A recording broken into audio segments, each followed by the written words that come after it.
The White House is considering tighter regulation of new AI models. A study showed that cell phone bans did not improve U.S. students' test scores. And one of iRobot's co-founders is now making weird little robot companions. It's Tuesday, May 5th, and here's a quick look at some of the news happening in and around tech this morning from Engadget.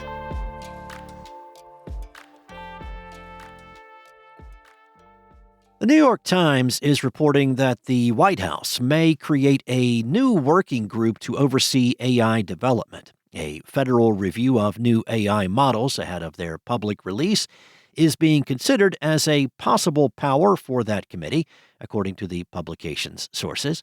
No clear approach has been decided, but the Times suggested it could mimic what is currently happening within the UK government, where multiple layers of oversight confirm that AI models meet safety standards. Although the UK has recently been having its own drama about AI regulation.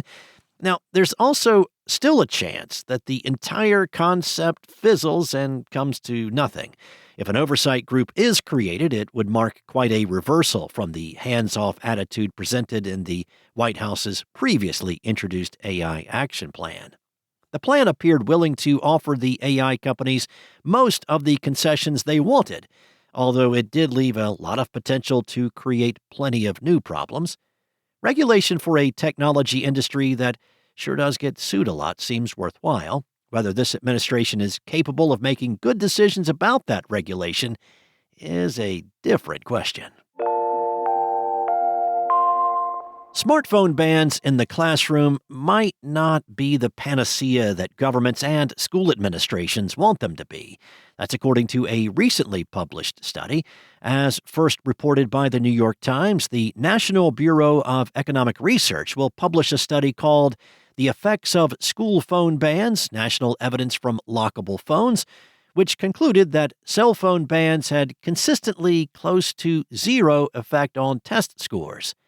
The study sampled phone location data from more than 40,000 schools between 2019 through 2026 and showed that there was a temporary rise in disciplinary incidents and a short-term drop in student well-being, which was attributed to short-term disruption. However, the study revealed that student well-being improved in later years and disciplinary actions fell in the long term.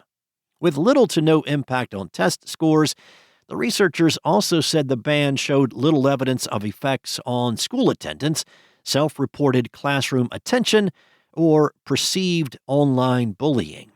The study clarified that there could be longer-term effects that have not been observed yet, since the results only looked at outcomes that went 3 years beyond the ban's adoption at most.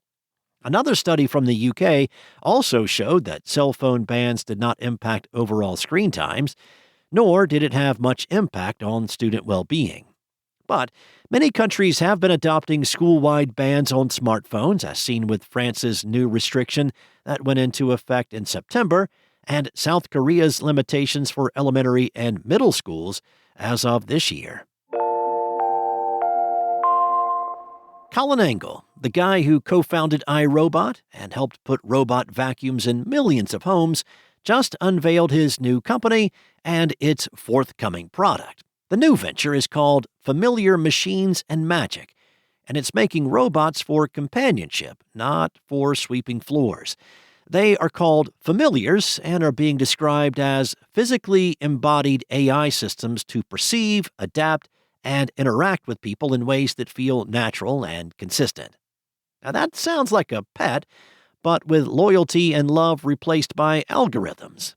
The company says that its first familiar has been purpose-built for social interaction, with a general design architecture optimized for expressive whole-body movement that communicates attention, awareness, and intent. It's also fairly cute. The animal-esque robot is covered by a touch-sensitive coat and includes a series of cameras along with a microphone array. This should allow it to interact with humans in a fairly normal way, which is helped along by an onboard AI stack that's powered by a custom small multimodal model optimized for social reasoning. There is not an actual product yet, The first Familiar is a working prototype and acts as a proof of concept.